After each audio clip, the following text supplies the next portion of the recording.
Hello student, I hope you are doing well. मेरा नाम है निशु और मैं आपका स्वागत करती हूँ मेरे YouTube channel Omkar learning platform में। आज का हमारा टॉपिक है that is the brown algae.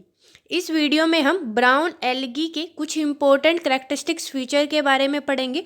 इससे पहले वाली वीडियो में हम ग्रीन एल्गी के करैक्टरिस्टिक्स फीचर के बारे में बात कर चुके हैं। तो अगर आपने मेरी वो वीडियो नहीं देखी है तो आप मेरे यूट्यूब चैनल पर जाकर उस वीडियो को ज़रूर देखें। साथ ही में मैंने उसका लिंक डिस्क्रिप्शन बॉक्स में भी दे दिया है, तो आप वहाँ से भी उस वीडियो को देख सकते हैं। So let's start. Brown algae. सबसे पहले अगर हम बात करें कि ब्राउन एल्गी किस क्लास के अंडर आती है, तो brown algae basically Phaeophyceae class के अंडर आती हैं। ब्राउन एल्गी के जितने भी मेंबर होते हैं वो फियोफाइसी क्लास के अंदर आते हैं। इसके अलावा अगर हम ब्राउन एल्गी के हैबिटेट की बात करें तो ब्राउन एल्गी का जो प्राइमरी चॉइस होती है वो है मेराइन हैबिटेट।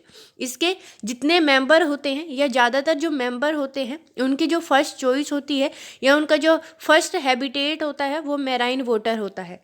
उसके अलावा अगर हम बात करें the body show great variation of size and form. Brown algae के मेंबर होते हैं उनमें ग्रेट वेरिएशन देखने को मिलता है उनके साइज में और उनके फॉर्म में।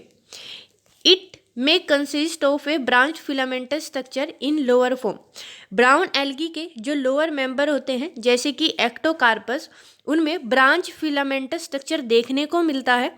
उसके अलावा अगर हायर फॉर्म की बात करें जैसे कि सरगासम, इसमें पैरेनकाइमेटस स्ट्रक्चर देखने को मिलता है।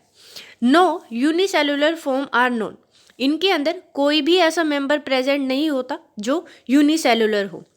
Next point is brown algae include the largest algae. Brown algae के अंदर सब ऐसे मेंबर इंक्लूड होते हैं जिनका साइज सबसे लार्जेस्ट होता है। The great brown algae are called kelp.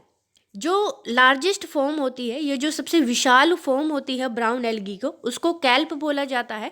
विच में reach a height of 100 metre, जिसकी हाइट 100 मीटर तक हो सकती है।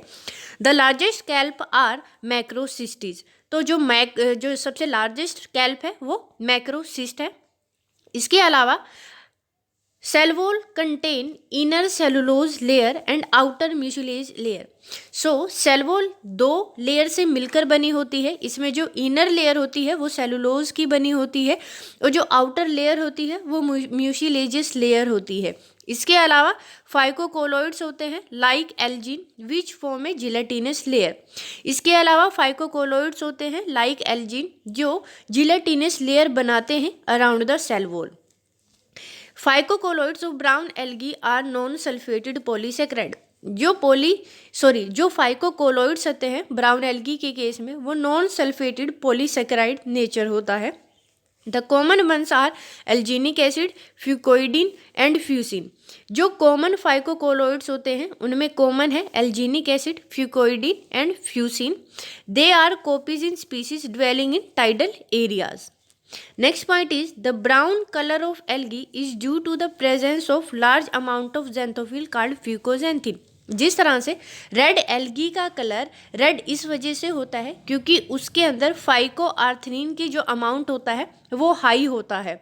उसी तरह से ब्राउन एल्गी का कलर ब्राउन इस वजह से होता है क्योंकि वहाँ पे लार्ज अमाउंट में xanthophyll पिगमेंट प्रेजेंट होता है जिसको फ्यूकोजैंथिन बोला जाता है। xanthophyll पिगमेंट कैरोटिनॉइड्स का पार्ट होता है, जैसे कि उसके दो पार्ट हैं आगे, that is carotene and xanthophyll। यहाँ पे xanthophyll का अमाउंट हाइयर मात्रा में प्रेजेंट होता है या ये इसकी जो अमाउंट होता है वो लार्जर होता है एज कम्पेयर टू कैरोटीन। इसी वजह से ब्राउन एल्गी का जो कलर होता है वो ब्राउन होता है। इसके अलावा photosynthetic pigment is chlorophyll A and C. यहाँ पे जो फोटोसिंथेटिक पिगमेंट प्रेजेंट होता है वो है क्लोरोफिल ए एंड सी, जो किसकी तरह काम करते हैं, जो रिएक्शन सेंटर की तरह काम करते हैं। क्योंकि इनके पास अपने फोटोसिंथेटिक पिगमेंट है तो इसका मतलब ये है कि ये फोटोसिंथेसिस को परफॉर्म करने के लिए कैपेबल होते हैं।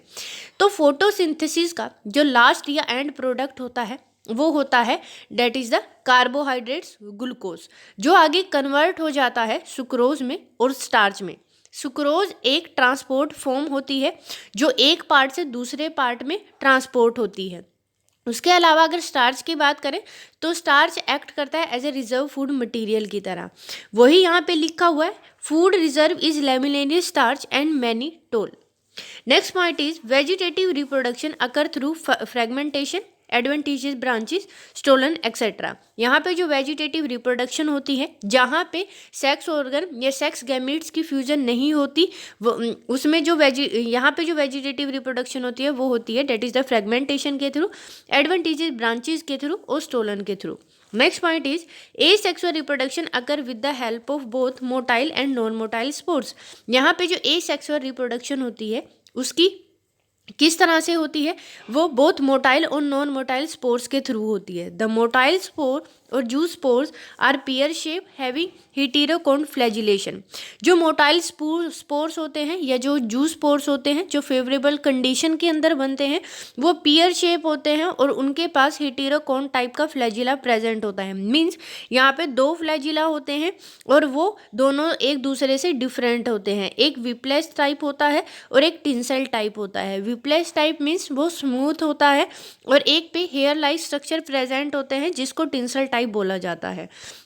इसके अलावा sexual reproduction varies from isogamy anisogamy to oogamy. जो सेक्सुअल रिप्रोडक्शन होती है वो आइसोगैमी मीन्स यहाँ पे जो फ्यूजन होती है गैमीट्स की वो दो सिमिलर गैमीट्स के बीच में होती है। अगर एनाइसोगैमी की बात करें तो दो डिसिमिलर गैमीट्स के बीच में फ्यूजन होती है। उसके अलावा अगर ऊगैमी की बात करें तो ऊगैमी के केस में यहाँ पे मोटाइल मेल प्रेजेंट होता है और नॉन मोटाइल फीमेल के बीच में फ्यूजन होती है। In isogamy and anisogamy both gametes are motile which with heterocone flagellation. In oogamy only male gamete are motile and female gamete are non-motile.